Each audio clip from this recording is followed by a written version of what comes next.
안녕하십니까, 임규명입니다. 오늘은 10년 후에 전기기사의 전망에 대해서 이야기해 보도록 하겠습니다. 10년 후에 전기기사, 사회적으로 어떤 대우를 받는 직업이 되어 있을까요?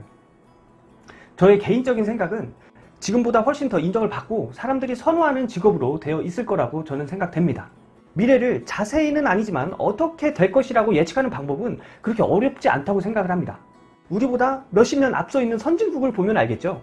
예를 들어 호주 아니면 캐나다 같은 나라를 보면 현재 사회적으로 인정을 하고 사람들이 선호하는 직업으로 되어 있는 것을 알 수 있습니다.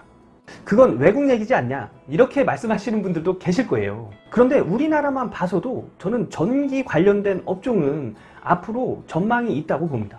미래를 예측하기 위해선 과거를 보면 어느 정도 예측이 가능하거든요. 우리나라 30-40년 전에는 모든 게 부족한 시대였죠. 그래서 못 사시는 분들은 의식주 해결하기도 어려운 시대였습니다. 하지만 지금은 의식주 해결을 못 하시는 분들이 계신가요?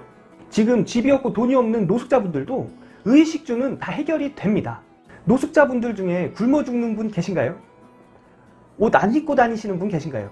아니면 추운 겨울날 잘 곳이 없어서 얼어 죽는 분들 계신가요? 아예 없진 않더라도 30-40년 전보다는 많이 줄었겠죠.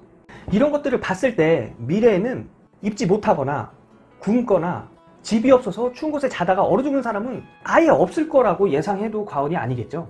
이건 뭘 얘기하는 걸까요? 기본적인 삶의 질이 보장된다는 얘기예요. 이렇게 갈 수밖에 없는 이유가 있습니다. 국가가 존재하는 지금의 시대에는 인간의 생활이 정책의 영향을 받을 수밖에 없지요. 근데 그 정책은 누가 만들죠? 정권을 가진 사람들이 만듭니다. 정권을 잡으려면 선거에서 이겨야 됩니다.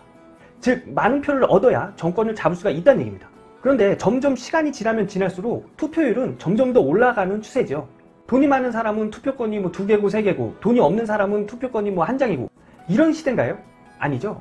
돈이 많건 적건 투표권은 다 평등하게 주어집니다. 투표권을 가진 사람들 중에 내가 돈이 많다고 생각하는 사람들이 많을까요? 나는 돈이 부족하다고 생각하는 사람들이 많을까요? 돈이 부족하다고 생각하는 사람들이 많겠죠. 그래서 사람들은 나에게 뭔가를 해줄 수 있는 사람들을 찍어줍니다. 결론은 앞으로 시간이 지나면 지날수록 돈이 많고 적음을 떠나서 우리의 기본적인 삶, 의식주는 보장이 된다는 얘기예요. 이렇게 되면 내가 굶어 죽고 싶어도 굶어 죽지 못하는, 내가 추운 데서 얼어 죽고 싶어도 얼어 죽지 못하는 그런 시대가 된다는 얘기죠. 그러면서 사람의 기본적인 수명은 늘어납니다. 지금 나오는 얘기가 120세까지 살 수 있다고 얘기가 나와요. 평균 수명을 얘기하는 겁니다. 기본적인 삶이 보장이 된다고 해서 죽을 때까지 놀고만 살 수 있겠냐? 그건 아니겠죠. 그래서 중요한 건 내가 죽을 때까지 어떤 삶을 살면서 인생을 보내냐, 이게 중요합니다. 그런데 지금 사회 분위기상 죽을 때까지 한 직장에서 계속 일할 수 있을까요? 불가능하죠. 60세만 되면은 퇴직을 해야 됩니다. 그럼 나머지 60년을 어떻게 보내느냐가 중요한데, 힘든 일을 하면서 고생을 하면서 사느냐, 전문적인 일을 하면서 내 삶을 즐기면서 사느냐, 이거겠죠. 내 삶을 즐기면서 살기 위해서는 사회에서 필요한 일을 해야 됩니다.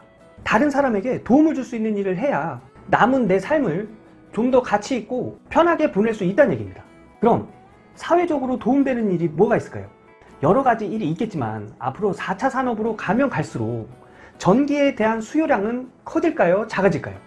물론 커지겠죠. 그러면 그 전기를 관리하는 사람도 그만큼 많아져야 된다는 얘기입니다. 그런데 전기 아무나 관리할 수 있을까요? 지금 사회적 제도에선 전기를 관리할 수 있는 자격이 주어진 사람들에게만 그 자리를 내어주는 실정입니다. 앞으로는 이 전기에 대한 관련 정책이 좀 더 강화될 것으로 저는 예상을 합니다. 왜냐하면 기본적인 삶이 보장된 사회에선 안전에 대한 그런 정책이 강화될 수밖에 없겠죠. 그래서 전기를 관리할 수 있는 자격이 주어진 사람, 즉 전기 관련된 자격증이 있는 사람에게 혜택을 줄 수밖에 없는 것이죠. 지금 호주나 캐나다 이런 선진국 같은 데선 전기를 관리할 수 있는 자격을 가진 사람들이 이런 혜택을 받고 있습니다. 그래서 앞으로 10년 후에 전기를 관리하고 전기를 시공할 수 있는 직업, 즉 전기기사, 전기공사 기사의 전망은 저는 굉장히 밝다고 봅니다. 여러분, 지금까지의 생각은 제 개인적인 생각이고요. 진로를 선택하실 때 이런 것들을 참고해서 선택하시길 바라겠습니다. 그리고 지금 전기인이 되기 위해 자격증을 준비하시는 분들, 앞으로 전망이 이렇게 밝으니까요, 절대 포기하지 마시고 자격증 취득할 때까지 화이팅 하시길 바라겠습니다. 그럼 오늘은 여기까지 하고요. 저는 다음에 더욱더 유익한 영상으로 인사드리겠습니다. 안녕.